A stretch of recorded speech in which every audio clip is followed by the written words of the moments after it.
Bonjour les amis et bienvenue sur votre chaîne pour une toute nouvelle vidéo.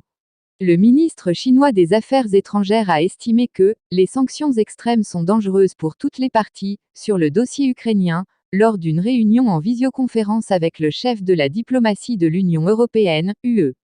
Selon un communiqué publié par le gouvernement chinois, Wang Yi a expliqué à Josep Borrell que la Chine choisit la paix et que, entre sanctions et dialogue, elle s'engage au dialogue.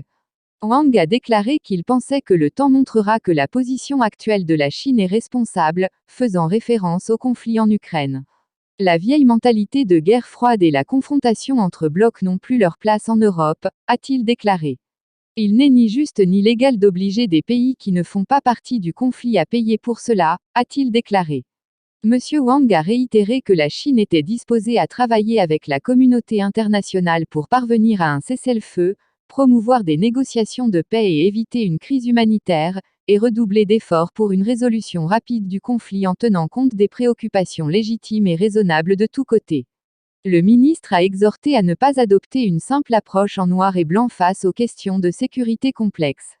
De son côté, Borrell a assuré que l'UE ne visait pas à changer le système politique de la Russie et a exprimé son opposition à toute nouvelle forme de guerre froide et de confrontation entre les blocs, selon un communiqué publié par le ministère chinois des Affaires étrangères. L'Union européenne appelle à un cessez-le-feu, à l'ouverture de couloirs humanitaires, à la non-utilisation d'armes de destruction massive et à la prévention du contournement des sanctions, a déclaré le haut représentant européen, ajoutant que l'Union attend de Pékin qu'il joue un rôle important dans la promotion de la paix. Wang a déclaré que l'UE et la Chine sont les deux forces principales dans le processus de multipolarisation mondiale et devraient donc maintenir une communication stratégique régulière pour faire face conjointement aux défis mondiaux. Concernant la relation entre les deux acteurs, Borrell a déclaré que la Chine et l'Union européenne sont des puissances stratégiques importantes dans le monde et des piliers de la reprise et de la croissance économique mondiale. Selon la même note, Borrell a réitéré que l'UE adhère à la politique d'une seule Chine et qu'aucun État membre ne s'écartera de cette position. L'année dernière, plusieurs États membres de l'UE, comme la Lituanie, ont renforcé leurs liens avec Taïwan, une île sur laquelle la Chine revendique la souveraineté, ce qui a conduit Pékin à réduire ses relations diplomatiques avec la nation balte. Depuis le début de la guerre en Ukraine, la Chine a maintenu une position ambiguë. Pékin a appelé au respect de l'intégrité territoriale de tous les pays, y compris l'Ukraine, mais a évité d'utiliser le mot invasion pour désigner l'attaque de la Russie, réitérant son opposition aux sanctions contre Moscou.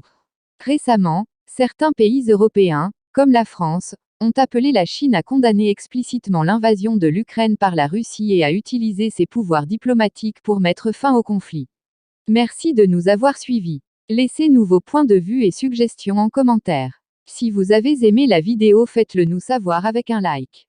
Et surtout n'oubliez pas de vous abonner et de sonner la cloche de notification pour ne rater aucune de nos vidéos. Et n'oubliez pas de partager pour informer encore plus de monde. À plus.